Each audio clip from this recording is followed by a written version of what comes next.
Sanibona nonke abathandi bohlelo luka Dr. Mnguni TV umelaphi wendabuko umthandi wabantu. Bafowethu namhlanje sizokhuluma ngomanzi amhlophe. Manzi amhlophe. Umanzi amhlophe ke akusiwona amanzi acwebile cha impande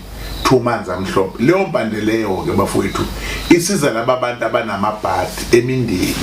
Khona umuntu othola ukuthi emndeni wakho kwakuphehlwa amanzi amnyama ukuthi bengalungele lutho ukuthi into zabo zingakhanyi babe nezinkinga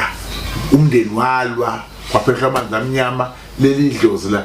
lavala ukuthi ngabalethela inhlanhla la ekhaya bayagana kuganeki la ekhaya bayazama ukwakha kwakheki bayasebenza bayagxoshwa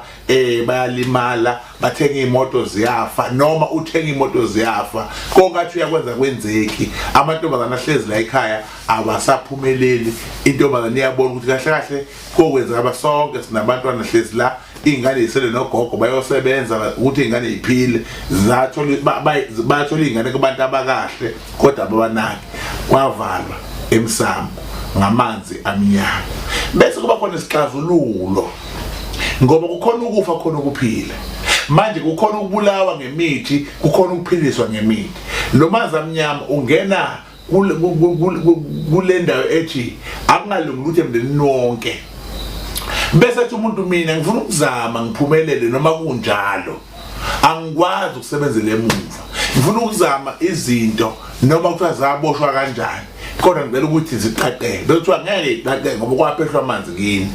umanzi amhlophe usiza lapho ke ukuthi wena nje bathi unamanzi amnyama usuthinta lo manzi amhlophe seziyaqala into zakho ziyalunga ngoba lamanzi amhlophe adedisa ubumnyama alethe ini ukukhanya noma usebenzisa lo muthi uyawukhuluma uthi akudede ubumnyama kuvela ukukhanya kuba njalo akudede ubumnyama kuvela ukukhanya kuba njalo ngoba umanzi amhlophe wona uza nenhlanhla umanzi amhlophe uza nezibusiso and maye ukuthintile uzophuma nasebusukulele ubona amanzi amhlophe ukuthi ayikhona nawo amanzi amhlophe bayinhlanhla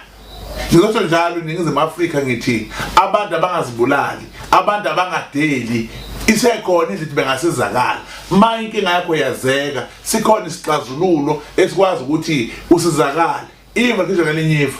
mawabulawa ngomanzi amnyama nangu umanzi amhlophe usebenzisa wena kuvuleka into zakho zikhanye akukuningi engishoyo ngomanzi amhlophe kodwa ngithi umuntu onenkinga ukuthi akulungi lutho nangu umanzi amhlophe uzokwazi ukumsiza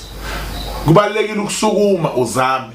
umuntu uzama azi angene egodini ayike umuntu othi sengiyeke konke ngoba akulungi zama uzawuphumelela abantu ngabaqaphela ukuthi sibaningi esikhulumayo sibaningi sisiya lapha kodwa qaphela ungangene weni woza uzothola uncedo okuyilona lona baba Mnguni angithi woza kimi kodwa ngithi umuntu oya kuye ufike ukhulume naye kahle umchazele ukuthi ngizwe ngalempande uzothola umehluko mawube nenhlanhla wafinyelela ukufika kumina uzothola umehluko kodwa angibizi umuntu ukuthi woza kimi ngiveza umhlahlandlela ukuthi yenza njani ukuzosizakala uNkulunkulu uyanithanda njalo ngomandiki sikhona kusithenjiwe TV